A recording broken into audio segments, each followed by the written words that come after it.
ಆಲೂಗಡ್ಡೆ ಮನೆಯಲ್ಲಿದ್ದರೆ ಬೆಳಗಿನ ತಿಂಡಿಯನ್ನು ಚಟಾಪಟ್ ಅಂತ ಮಾಡ್ಬೋದು. ಗ್ಯಾಸನ್ನು ಹಚ್ಬಿಟ್ಟು ಒಂದು ಪಾತ್ರೆಯನ್ನು ಇಟ್ಕೊಂಡೆ, 2 ಸ್ಪೂನ್ ಎಣ್ಣೆಯನ್ನು ಹಾಕ್ಕೊಂಡೆ, 1 ಸ್ಪೂನ್ ಜೀರಿಗೆ, ಅರ್ಧ ಸ್ಪೂನಷ್ಟು ಹಿಂಗ, 2 ರಿಂದ 3 ಹಸಿಮೆಣಸಿಕಾಯಿ ಚಿಕ್ಕೆ ಕಟ್ ಮಾಡಿದ್ದು, ಅರ್ಧ ಇಂಚಿನಷ್ಟು ಶುಂಠಿಯನ್ನು ತುರಿದಿದ್ದು ಹಾಕ್ಕೊಂಡು ಲೋ ಟು ಮೀಡಿಯಂ ಫ್ಲೇಮಲ್ಲಿ ಇದನ್ನು ಹಸಿ ವಾಸನೆ ಹೋಗೋವರೆಗೆ ಫ್ರೈ ಮಾಡ್ಕೋಬೇಕು.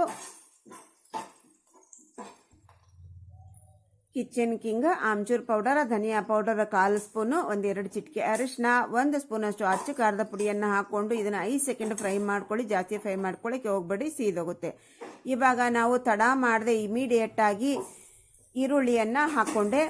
ದೊಡ್ಡ ಗಾತ್ರದ ಈರುಳ್ಳಿ ಆದರೆ 1, ಮೀಡಿಯಂ ಗಾತ್ರದ ಈರುಳ್ಳಿ ಆದರೆ 2 ಚಿಕ್ಕಗೆ ಕಟ್ ಮಾಡ್ಕೊಂಡು ಇಟ್ಕೊಂಡಿದ್ದೆ. ಅದನ್ನು ಹಾಕ್ಕೊಂಡು ನೀಟಾಗಿ ಲೋ ಟು ಮೀಡಿಯಂ ಫ್ಲೇಮಲ್ಲೇ ಇದು ಚೆನ್ನಾಗಿ ಮೆತ್ತಗಾಗಬೇಕು, ಚೆನ್ನಾಗಿ ಫ್ರೈ ಆಗಬೇಕು. ನಮಗೆ ಹಾಕಿದ ಕ್ವಾಂಟಿಟಿ ಆಫ್ ಆಗಬೇಕು. ಇವಾಗ ಚೆನ್ನಾಗಿ ಫ್ರೈ ಆಯಿತು.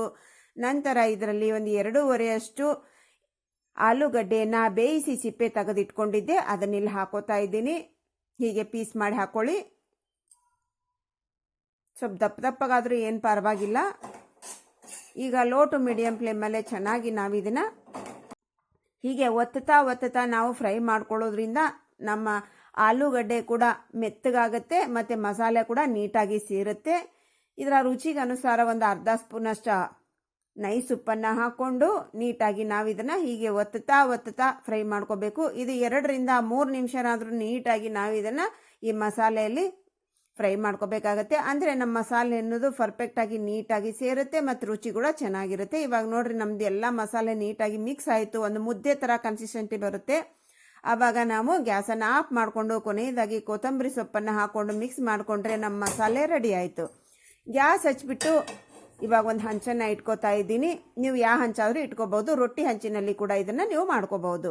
ಇವಾಗ 1 ಪೀಸ್ ಬ್ರೆಡ್ಡನ್ನು ತಗೊಂಡು ನಾವು ಮಾಡ್ಕೊಂಡಿರುವಂಥ ಮಸಾಲೆನ 1 ಲೇಯರ್ ಅಪ್ಲೈ ಮಾಡ್ಕೋಬೇಕು. ನೀಟಾಗಿ ಎಲ್ಲನೂ ಎಡ್ಜಸ್ಸು ಎಲ್ಲ ಕಡೆಗೆ ಅಪ್ಲೈ ಮಾಡ್ಕೋಬೇಕು. ನಾವು ಬ್ರೆಡ್ ಅನ್ನೋದು ಎಷ್ಟು ನಮಗೆ ಕಾಣಬಾರ್ದು ಬಂಧುಗಳೇ. ನಾವು ಎಷ್ಟು ಮಸಾಲೆಯನ್ನು ಇದಕ್ಕೆ ಅಪ್ಲೈ ಮಾಡ್ಕೊತೀವಿ ಅಷ್ಟು ಚೆನ್ನಾಗಿರುತ್ತೆ. ಇದ್ರ ಮೇಲೆ ಇನ್ನೊಂದು ಬ್ರೆಡ್ ಪೀಸನ್ನು ಇಟ್ಟು ಕವರ್ ಮಾಡ್ಕೊಳ್ಳಿ.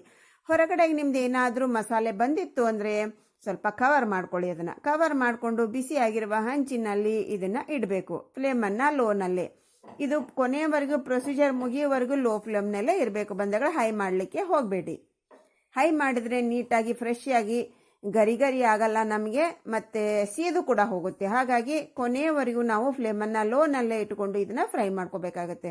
ಇವಾಗ ನೋಡ್ರಿ, ನೀಟಾಗಿ ಸ್ವಲ್ಪ 1 ನಿಮಿಷ ಆದಮೇಲೆ ನಾನು ಇದನ್ನು ತಿರುಗಿಸಿ ಹಾಕಿ ಹೀಗೆ ನಾವು ರೌಂಡ್ ಅಪ್ ಮಾಡೋದ್ರಿಂದ ಏನಾಗುತ್ತೆ, ಈವನ್ ಆಗಿರುವಂಥ ಬಣ್ಣ ಬರುತ್ತೆ. ಅದರ ಮೇಲೆ ಸ್ವಲ್ಪ ತುಪ್ಪವನ್ನು ಹಚ್ಚಿಬಿಟ್ಟು ಇದನ್ನು ಹೊಳ್ಳಿಸಿ ಹಾಕ್ತಾ ಇದ್ದೀನಿ. ಹುಷಾರಾಗಿ ಹೊಳ್ಳಿಸಿ ಹಾಕಿ ಬಂಧುಗಳೇ, ಕೈ ಸುಟ್ಕೊಳ್ಳಿಕ್ಕೆ ಹೋಗಬೇಡಿ. ಈಗ ಈ ಕಡೆ ಕೂಡ ಅಷ್ಟೇ ತುಪ್ಪವನ್ನು ಹಾಕ್ಕೊಂಡು ಸ್ವಲ್ಪ 3 ರಿಂದ 4 ಡ್ರಾಪ್ಸ್ ಆದರೆ ಸಾಕು ಬಂಧುಗಳೇ. ಅಷ್ಟು ತುಪ್ಪವನ್ನು ಹಾಕ್ಕೊಂಡ್ಬಿಟ್ಟು ಈ ಕಡೆ ಕೂಡ ಚೆನ್ನಾಗಿ ನಾವು ಇದನ್ನು ಹಚ್ಚಬೇಕು. ಬ್ರೆಡ್ಡಿನ ತುಪ್ಪನೇ ಹೀಗೆ ಅಪ್ಲೈ ಮಾಡಬೇಕು. ಅಪ್ಲೈ ಮಾಡಿಬಿಟ್ಟು ಹೀಗೆ ತಿರುಗಿಸ್ತಾ 3-4 ಸಾರಿ ಇದೇ ಥರ ನಾವು ಹೊಳ್ಳಿಸಿ ಹಾಕ್ಕೊಂಡು ನೀಟಾಗಿ ಗೋಲ್ಡನ್ ಬ್ರೌನ್ ಕಲರ್ ಬರೋವರೆಗೆ ನಾವೀಗೆ ಫ್ರೈ ಮಾಡ್ಕೋಬೇಕು. ಈಗ ರೌಂಡ್ ಆಫ್ ಮಾಡಿ ಫ್ರೈ ಮಾಡ್ಕೊಂಡ್ರೆ ನೀಟಾಗಿ ಫ್ರೈ ಆಗುತ್ತೆ. ಗ್ಯಾಸನ್ನು ಪೊರಪಾಟಾಗಿ ಕೂಡ ನೀವು ಹೈ ಫ್ಲೇಮ್ನಲ್ಲಿ ಇಡಲಿಕ್ಕೆ ಹೋಗಬೇಡಿ. ಫ್ಲೇಮನ್ನು ಲೋನಲ್ಲೇ ಇಡಿ. ಲೋನಲ್ಲಿಟ್ಟು ಈಗ 2 ಕಡೆ ಹೊಂಬಣ್ಣ ಬರುವಾಗೆ ಫ್ರೈ ಮಾಡ್ಕೊಂಡಾಯಿತು. ನಾವು ತೆಗೆದೆ ನೋಡ್ರಿ, ವಾವ್, ಸೂಪರ್ ಆಗಿರುವಂಥ ನಮ್ಮ ಬ್ರೇಕ್ಫಾಸ್ಟ್ ರೆಡಿ ಆಯಿತು. ಇದು ಮಕ್ಕಳಿಗೆ ಅಷ್ಟೇ ಎಲ್ಲ ಬಂಧುಗಳೇ, ದೊಡ್ಡವ್ರಿಗೆ ಕೂಡ ತುಂಬಾ ಇಷ್ಟ. ಒಂದ್ಸಾರಿ ಪ್ರಯತ್ನ ಮಾಡಿ ನೋಡಿ, ಸಖತ್ತಾಗಿರುತ್ತೆ.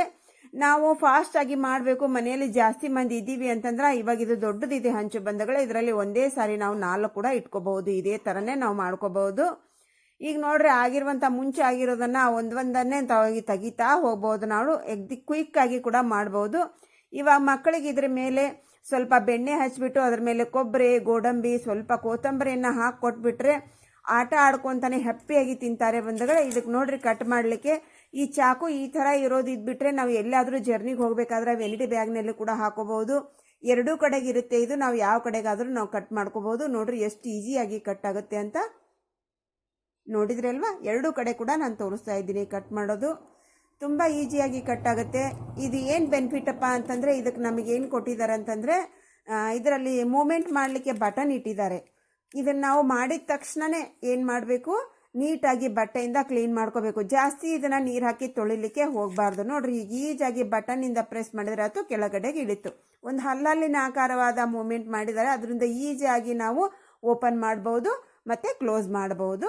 ಎಲ್ಲನ ಜರ್ನಿಗೆ ಹೋಗ್ಬೇಕಂದ್ರೂ ಕೂಡ ನಮಗೆ ತುಂಬಾ ಉಪಯುಕ್ತ ಆಗುವಂಥ ಈ ಶಾರ್ಪ್ ಆಗಿರುವಂಥ ಈ ಚಾಕು ತುಂಬಾ ಹೆಲ್ಪ್ ಆಗುತ್ತೆ ಬಂಧುಗಳೇ. ಈಗ ನೋಡ್ರಿ, ಮಕ್ಕಳಿಗೆ ಹೀಗೆ ಕಟ್ ಮಾಡಿ ಕೊಟ್ಬಿಡಿ, ಎಂಜಾಯ್ ಮಾಡ್ಕೊತ ತಿಂತಾರೆ ಬಂಧುಗಳೇ. ಎಲ್ಲರಿಗೂ ಇಷ್ಟ ಆಗಿರುವಂಥ ರೆಸಿಪಿ ಇದು. ರುಚಿಗೆ ರುಚಿ, ಆರೋಗ್ಯಕ್ಕೆ ಆರೋಗ್ಯ, ಬೇಗನೆ ಕೂಡ ಆಗುತ್ತೆ. ಒಂದ್ಸಾರಿ ಟ್ರೈ ಮಾಡಿ. ನನ್ನ ರೆಸಿಪಿಯಿಂದ ನಿಮಗೆ ಸ್ವಲ್ಪ ಆದರೂ ಉಪಯೋಗ ಇದೆ ಅನ್ನೋದಾದರೆ ಸಬ್ಸ್ಕ್ರೈಬ್ ಮಾಡಿ, ಒಂದು ಲೈಕ್ ಕೊಡೋದನ್ನು ಮರಿಬೇಡಿ. ಒಂದು ಸರ್ಕಲ್ಗೆ ಶೇರ್ ಮಾಡಿ. Thanks for watching. ಬಾಯ್.